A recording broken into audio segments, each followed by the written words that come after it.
بسم اللہ الرحمن الرحیم نحمدہ ونصلی علی رسولہ الکریم اما بعد بسم اللہ الرحمن الرحیم اللہم صلی علی سیدنا محمد وعلی آلہ وسلم۔ سبق کی ابتدا کرتے ہیں۔ حدیث مبارک ہے من حج للہ فلم یرفس ولم یفسق رجع کیوم ولدتہ امہ۔ مشکل الفاظ کے معنی رفث باب ناصرہ سے ہے گندی بات کرنا بمعنی جمع کرنا، فسق باب ناصرہ سے ہے بمعنی بدکاری کرنا۔ حدیث مبارک کا ترجمہ، جو شخص اللہ کی رضامندی کے لیے حج کرے، نہ اس میں جماع سے متعلق بات کرے اور نہ ہی برے کام کرے، تو وہ ایسا واپس آتا ہے جیسے کہ جس دن اس کی ماں نے جنا تھا۔ حدیث مبارک کا مطلب ہے کہ جو شخص اللہ کے لیے حج کرے، حج کے علاوہ اس کا اور کوئی مقصد نہ ہو، مثلا تجارت یا شہرت وغیرہ، تو اس حدیث مبارک میں اس کی یہ فضیلت بیان کی گئی ہے کہ ایسے حج کرنے والے کے تمام گناہ معاف کر دیے جاتے ہیں۔ وہ ایسا ہو جاتا ہے گویا اس کی ماں نے آج ہی اس کو جنا ہے، بشرطے کہ وہ حج کے دنوں میں رفث اور فسق سے بچا رہے۔ اب رفث سے کیا مراد ہے، اس کے دو معنی مطلب بیان فرمائے گئے ہیں۔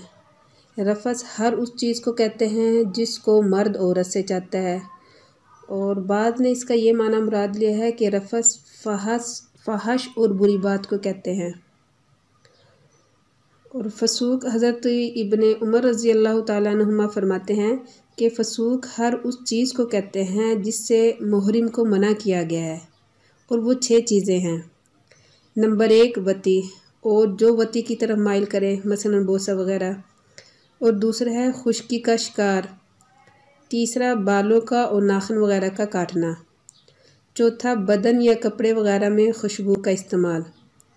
یہ 4 چیزیں مرد اور عورت دونوں کے لیے منع ہیں، اور 2 چیزیں صرف مردوں کے لیے منع ہیں۔ نمبر 5 سلا ہوا کپڑا اور موزہ پہننا، نمبر 6 سر کا ڈھانکنا۔ ان چیزوں سے بچتے ہوئے حاجی حج کرے گا تو پھر اس کے لیے حدیث بالا والی فضیلت ہوگی کہ وہ گناہوں سے ایسا پاک ہو کر گھر لوٹے گا جیسے کہ آج ہی اس کی ماں نے اس کو جنا ہے۔ حدیث مبارک ہے من سأل اللہ الشہادۃ بصدق بلغہ اللہ منازل الشہداء وإن مات علی فراشہ۔ مشکل الفاظ کے معنی فراشی بمعنی بچھونا بستر۔ حدیث مبارک کا ترجمہ، جو شخص سچے دل سے شہادت کا طالب ہو تو اللہ تعالیٰ اسے شہیدوں کے درجے پر پہنچا دے گا، اگرچہ وہ اپنے بستر پر ہی مرا ہو۔ حدیث مبارک ہے من کان لہ شعر فلیکرمہ۔ شعر بال، جمع اشعار آتی ہے۔ حدیث مبارک کا ترجمہ، جس شخص کے بال ہوں وہ ان بالوں کو اچھی طرح رکھے۔ حدیث مبارک کی تشریح، حدیث مبارک میں فرمایا گیا ہے کہ جس شخص کے بال ہوں وہ ان کو اچھی طرح رکھے، ان کا خیال رکھے، ان میں گندگی پیدا نہ ہونے دے، کیونکہ گندگی کی وجہ سے جوئیں وغیرہ پیدا ہو جائیں گی اور اس میں اور بھی خرابیاں پیدا ہو سکتی ہیں، تو اس وجہ سے فرمایا گیا ہے کہ جو بالوں کا خیال رکھ سکتا ہے وہ بال رکھے ورنہ نہ رکھے۔ فلیکرمہ یعنی جب بال رکھے تو اس کو دھویا بھی کرے اور تیل بھی لگایا جائے، کنگھی بھی کی جائے، مگر اس کا یہ مطلب بھی نہیں ہے کہ وہ سارا وقت اسی میں ہی لگا رہے۔ اس میں بھی شریعت مطہرہ نے اعتدال کا حکم دیا ہے کہ ایک دن چھوڑ کے دوسرے دن تیل لگایا جائے اور اس میں کنگھی کی جائے، تو افراط و تفریط سے بچا جائے۔ یہ بھی نہیں کہ آدمی بالکل خیال ہی چھوڑ دے، اور یہ بھی نہیں کہ اس کا خیال 24 گھنٹے رکھے۔ تو اس سے معلوم ہوا ہے انسان کو جتنا اسلام نے مہذب اور شائستہ بنایا ہے اتنا کسی اور مذہب نے نہیں بنایا، یہاں تک کہ صفائی کو شریعت نے دین کا جز بنا دیا ہے۔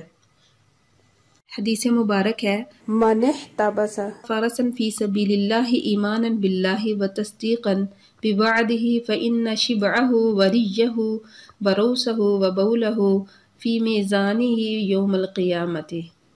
مشکل الفاظ کے معنی احتبس بمعنی قید کرنا، روکنا، شبعا بمعنی آسودہ ہونا، سیراب ہونا، روثہ بمعنی لید۔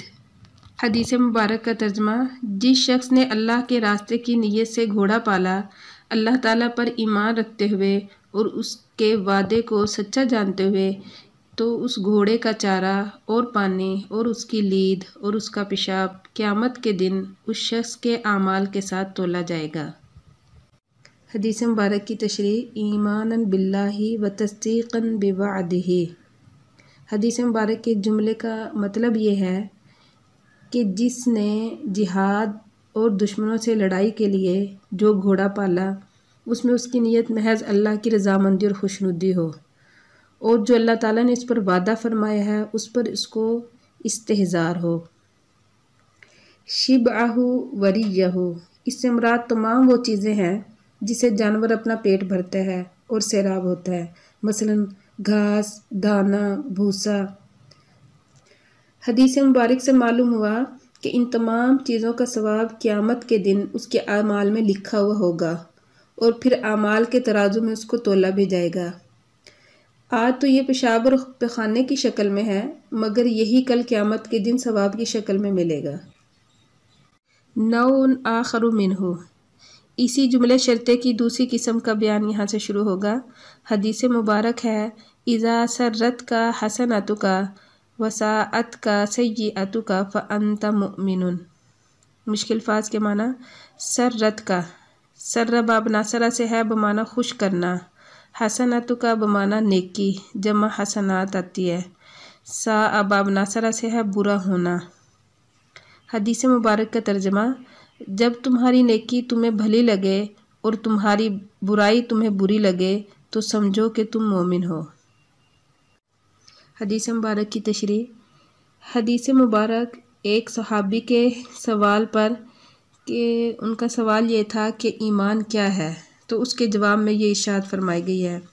تو سائل کا مقصود حقیقت ایمان کے بارے میں سوال کرنا نہیں تھا، بلکہ ایمان کی علامات اور اشارات کے بارے میں سوال تھا کہ ہمیں کیسے معلوم ہوگا کہ ہمارے اندر ایمان ہے یا نہیں۔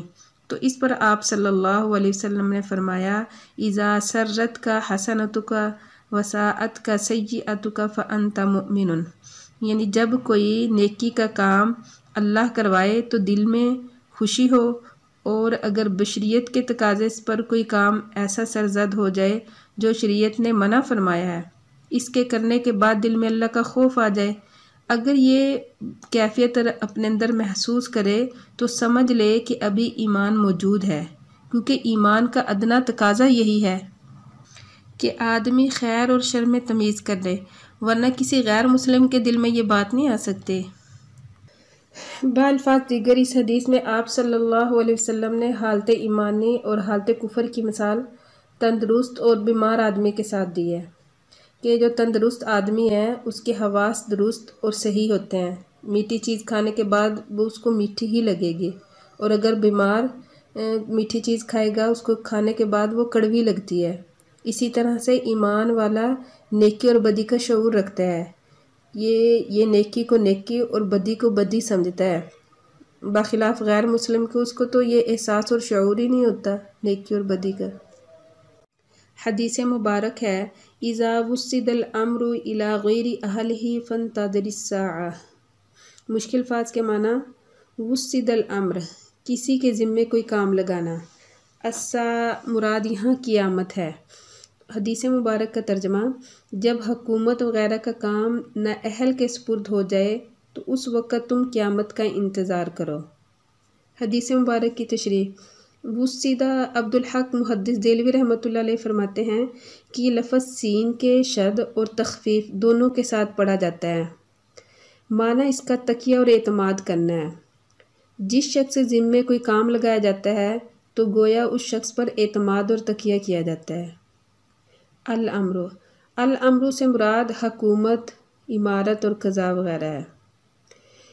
الی غیر اہلہ، یعنی جس شخص کے اندر اس کام کی صلاحیت ہی نہیں اس کے ذمے یا اس کے سپرد کر دیا جائے وہ کام، خواہ وہ کام حکومت کا انتظام ہو یا کوئی اور کام۔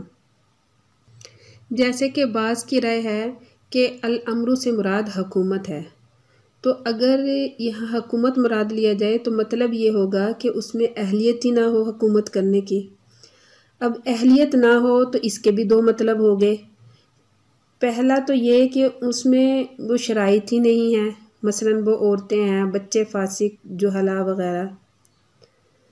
دوسرا یہ کہ اس میں صلاحیت اور اہلیت تو ہے مگر وہ اس میں سستی کرے، پورے ذمہ داری سے کام نہ کرے، وہ بھی اس میں داخل ہوں گے۔ پھر اس کام میں طرح طرح کی خرابیاں پیدا ہوں گی، پھر لوگوں کے حقوق ضائع ہونے لگیں گے، پھر ہر طرف پریشانی پریشان نظر آنے لگے گی۔